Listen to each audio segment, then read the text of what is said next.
Why, hello, princess. Get ready for a very long-winded story today, because if I'm going to give some personal anecdote, I'm going to do my best to do it right. I'm going to be very detailed, very thorough. You're going to give me all your watch time. I'm not going to put on the viewer retention YouTuber accent. I'm not going to put on a voice. I'm just going to goon the way God intended. So today, we're taking a break from the slop, and we're gonna throw a pity party for your boy. Right when I had gotten out of high school, I wasn't exactly sure what I wanted to do. I had dreams and aspirations, obviously, as I would assume most people have, but not every route to those dreams was very actionable for me, all because everything I wanted to do involved school, some degree of school, and I'm poor. I have no money. I have no family that can give me any money. I have nobody that I can borrow from, nothing.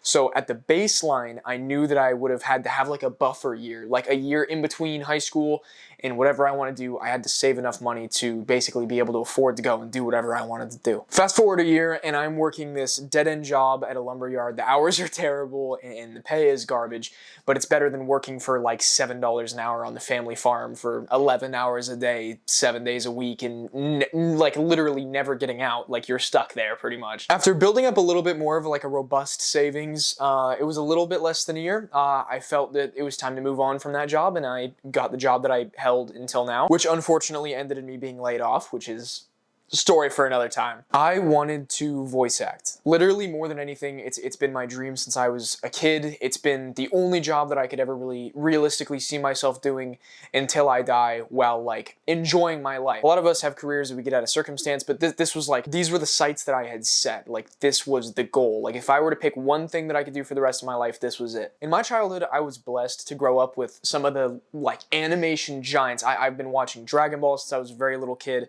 I was very blessed with video games. I played pretty much every Call of Duty yearly as they came out when I was a kid. Luckily, I don't do that anymore. Especially when you're a kid and you don't have your own money and maybe your family's not super wealthy, maybe, or honestly, I think this is just the experience with most kids, but when you have a gaming console as a kid and you get games, you gotta wear those things out. Like you don't get games all that often because they're expensive, and they're especially expensive for your parents. So when I would get a Call of Duty game, I would play through those campaigns like 30, 40 times. Also because I didn't have internet. Like I couldn't access any features beyond that of a campaign. So yeah, I bought every Call of Duty game just for the campaign. I would turn the volume down all the way on the TV, and I would like pretend, I don't want to say pretend, but I would see if I could remember all of Alex Mason's voice lines, and I would do like Reznov's voice lines in like a Russian accent, like a really terrible 8-year-old Russian accent. Absolutely, just absolutely terrible. I played all the Dragon Ball games like Raging Blast when I was a kid, and like I said, I would turn the volume down. I would like say the attack names and stuff, and I would like whisper them, because obviously you can't yell when you're in your parents' house, obviously. I mean, I can now, but I pay rent now, so that's different. I'm getting off topic, but I just, more than anything, I wanted basically to be that for like another kid. Like I wanted to be, you know, I want someone else lowering the volume and doing like my character. Like that'd be awesome for me. That'd be amazing. I wanted more than anything to be the protagonist of a video game or animation. No matter how short it is, it doesn't have to be like Sean Schemmel playing the same character in 25 years, just like a one-off. Just like do that, and then honestly, I could die happy. Like as long as I have that forever, I'm cool. There's really nothing else to it. I mean, it doesn't pay as well as like a normal actor would. It, like honestly, the money's like the absolute least relevant thing. Whatever backflips I had to do, whatever personal amends I had to make, wherever I had to move, it was all worth it to me, because this was it. Pretty much no research, and a couple $1,000s later, I'm enrolled in school, and this was great. When I enrolled in school, I was pretty proud of myself. I was proud that I was able to put my fears away, my temporary fears away, and go after something, even though realistically I knew it would probably fail. But I knew that even if I did fail, you know, at least I did something actionable. At least I didn't sit around, and 10 years down the line I'll be wondering what it would be like if I wasn't such a coward. The end of my first course came in about 9 weeks, and I was just so in love with it, dude. I had so much fun. It was such a great time. But in the back of my mind, I understood there were a lot of people in my intro class. I believe there were 20, no, not 20, that's too much. Maybe like 12 or 13, yeah, big difference. My brain functions in hyperbole, unfortunately. Probably about 12, 13 people in that class, and I understood, like, this was the baseline of dedication for this field. So if I want to surpass these people, then I need to continue with my education, because these people are probably going to fall off. They're going to take 6 months in between classes, or they're not going to come back at all, or they're not going to care anymore, but I'm going to be like on it. So before my first class even finished, I enrolled in my second class at the suggestion of my current teacher. He spoke praises of the guy that I was going to take my specialization with. The specialization is like what I did animation and video games. I hated that class so bad. More money. A lot more money. Let me paint you a picture real quick. This wasn't a class. This was essentially like a Discord server. It was pathetic. We were sat down and we got this like this freaking zip bomb, this Google file zip bomb that was filled with like 20 blank pages of unlicensed animated characters that honestly they all kind of looked the same. And then 2 like trait lines. So like the teacher would assign like traits to them. You would record voice lines and then you would send them in of what you'd think this guy would do, what this guy would sound like. And literally all of them pandered towards like what an older person would sound like. They were all very chest high. Maybe they were like a little portly, and they like it would be fine if they had the opposites, because I can do the opposites kind of well. But I mean, like, I'm a 160-pound victim, bro. Like, the best I can do for you is a discount Jiren voice, and even then, you can tell I'm forcing it pretty hard. So like, not working. I paid for 20 blank sheets of PNGs. Yeah, a lot of money. That's what I paid for. Something I could have easily practiced by myself. And all of this, I will leave this in the video as kind of a warning. If you're going to get into a trade where most people fail, and you're looking for teachers, please research your teachers very well. I thought I researched my teacher very well. I looked at a bunch of pages, I looked at IMDb's, but the one thing I didn't look at, which was the biggest thing that I overlooked, because I'm an idiot, I did not check when he last worked. That's a bit of a problem, because this guy last worked, I think it was like on Destiny 1, and that game came out in like 2014. Why is this guy teaching me? He knows just as much about voice acting as I do at that point. He hasn't worked in a decade. There was one highlight of this class though, which was actually, it was kind of a big deal for me. I got to meet Anna Greaves, I believe her name is. I'm so sorry if I'm saying that wrong. But she voiced Anna, damn, in the Metro games, and I grew up with the Metro games, so like I got to talk to her, and I recognized her voice because she was like talking to us, and I like someone had asked if there was anything we'd recognize her from, and she very, very briefly like flashed a Russian accent, and literally at that point in time, I was replaying through Exodus, and it was freaking just neuron activation, just right there. I just instantaneously recognized her. And she was an excellent teacher. Like she was very good. She actually had like a lesson plan planned out. And by the way, the reason why I met her is because she was a friend of my teacher's, and my teacher was playing hooky at a Comic-Con. You can't make this stuff up. And then what happened next after I had that good experience, it was immediately followed by basically doing the same class twice, which basically he stole Anna's lesson lesson plan, and then just did it the next day. My last class was 9 weeks. This one was 8 weeks. He was gone one day, and the class was worthless, and it costs the same amount. I'm geeked. So basically, I got the hell fleeced out of me. I paid for my lack of research methodology. I just, like, I suffered for it, for sure. Like, this kind of messed me up a little bit. I was kind of bitter. I got a little angry. I justifiably so, unjustifiably so. It's not for me to say. I wasn't necessarily angry at the people. I was really angry with myself for kind of allowing myself to be led into this kind of trap. Because when you live in a small town, and especially you live in a place that politically differs from Los Angeles, people in these kinds of towns will basically make people from Los Angeles out to be like actually Satan. Like they're all out to get your money, they're all scammers, and it really sucked because they seemed like good people, but at the end of the day, like when everybody's digging for gold, you want to be the guy selling the shovels. You don't want to be the fool looking for gold, and there are just so many people selling shovels, and it's just like, it sucked that those people were kind of proven right at that point that they were kind of those like Los Angeles sleaze bags a little bit. Specifically that one guy. I shouldn't say they. That is a misspeak on my part for sure, because my first teacher was great, but then again, I have to take that with a grain of salt as well. Because he did some things that I really didn't like, and he recommended me this teacher, so he kind of set me up to get screwed, because he recommended him very highly. The more I'm looking back on my time in my classes, I had voiced my dedication and my single-mindedness many times to my first and second teacher, and it was met with basically just being very dismissive. It's like I had my expectations tempered by their lack of belief in me to failure, which it's like I was being written off before I had even developed any skill. Like I think in the class it really shined through how much more dedicated I was. I wanted everything to be perfect, and if something was wrong, I redid it obsessively. Nobody else did that. Nobody else cared. All these people were like old guys and women that are like, dude, I'm not even gonna lie, dude. I had like a 60-something-year-old in one of my classes, and then I had, you know, guys that were my age, and it just like, I poured so much of my soul into this. I built that sound booth. You wonder why my other YouTube videos have good sound quality? It's because I have a $1,000 microphone in there that I saved up for forever, and I built a sound studio in there, like a sound-treated studio. Like, I built one in my closet. I don't have a closet anymore. Like, so much dedication and so much time, and they just didn't care, and that's really unfortunate. They were very fake nice. I even tried to get constructive criticism out of them quite frequently. They wouldn't give it.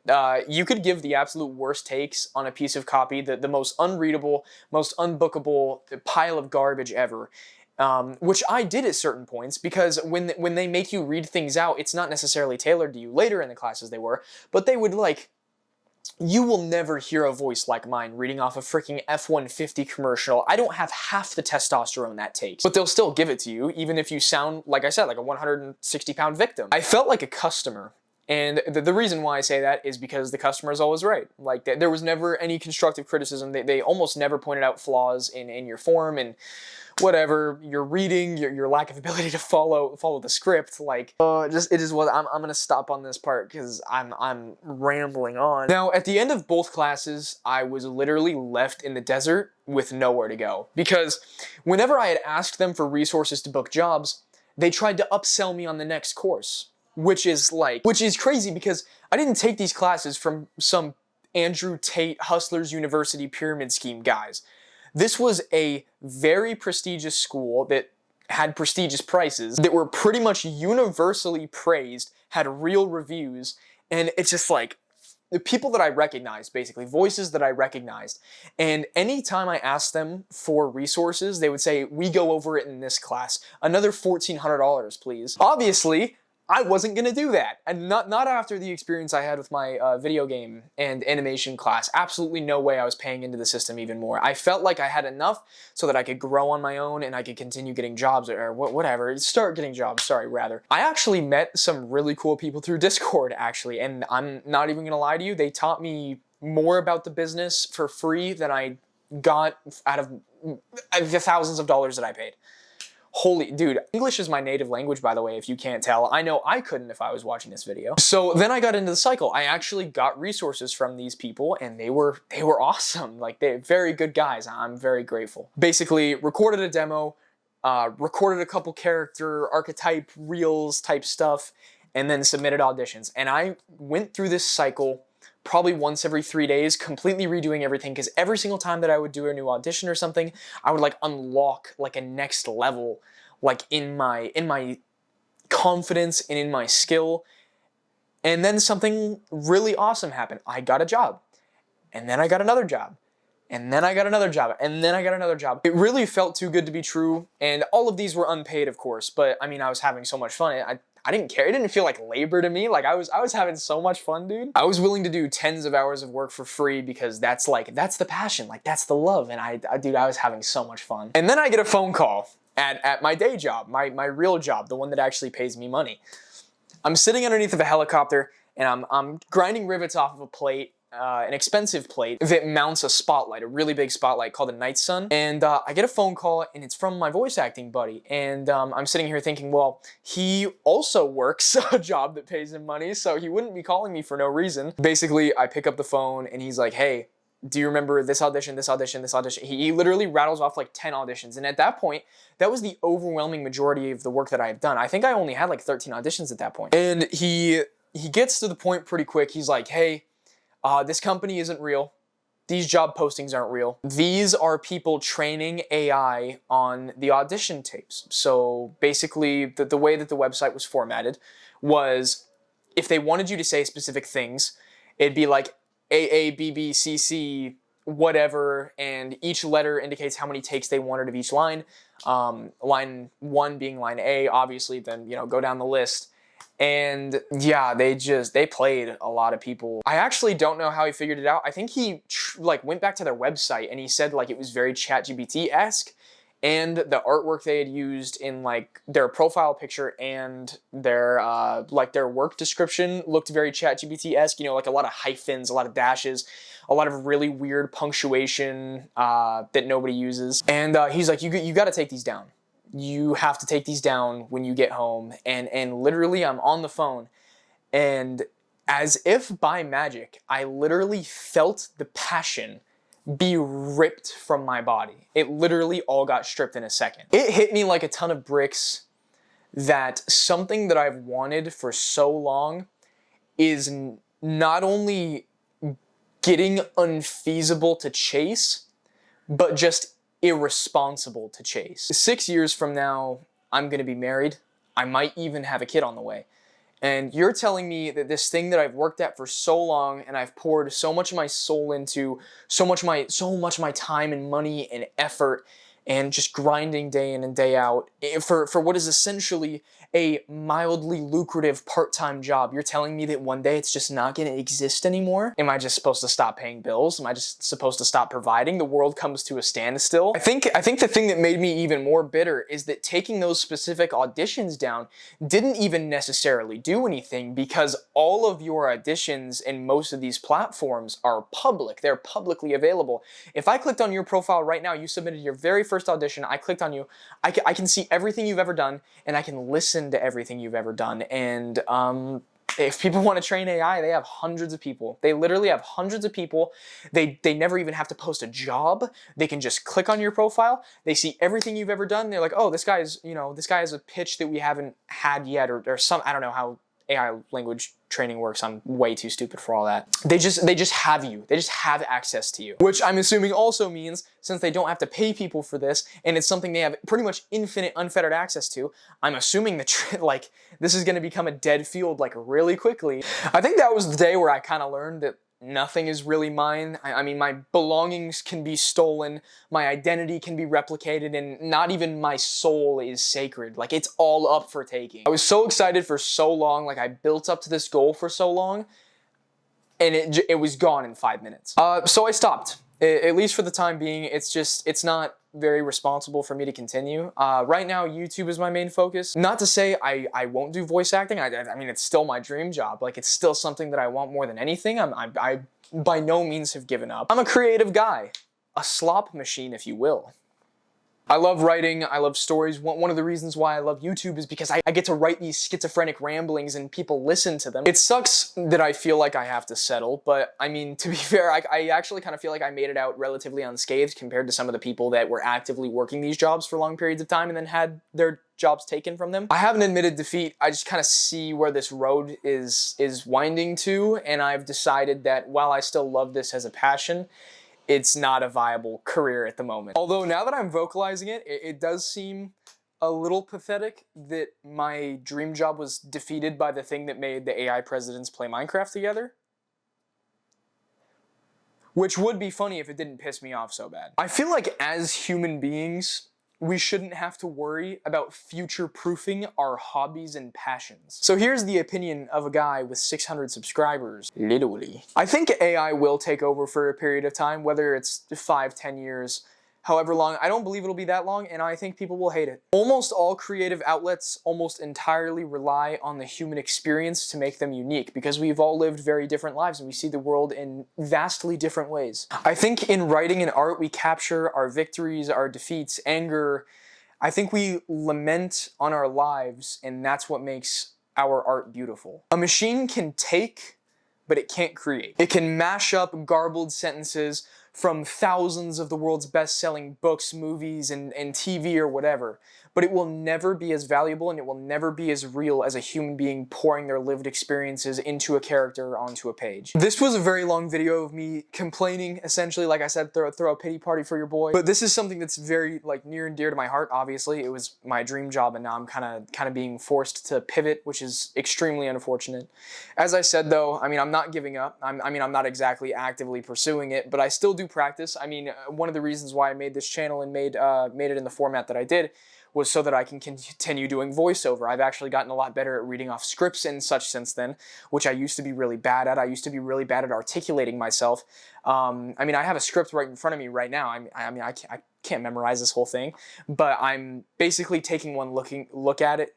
I'm basically taking one look at it and looking at you. So see, I've gained a skill since I've given up. YouTube is my next step. I think this is the next step in moving on to bigger and better things, whether that be someone sees this and wants to give me a voiceover job or something, or whether it be never uploading again. We are all always marching forward. Hopefully the algorithm blesses me up so I can afford that $5 billion mansion I've been eyeing. By the way, I just wanted to let you know that I recorded a lot of Halo Reach gameplay to put over a voiceover for this video, and I had a lot of self-restraint not doing that. I really did, because I did not want to record myself, because not only do I look homeless, but talking to a camera is scary.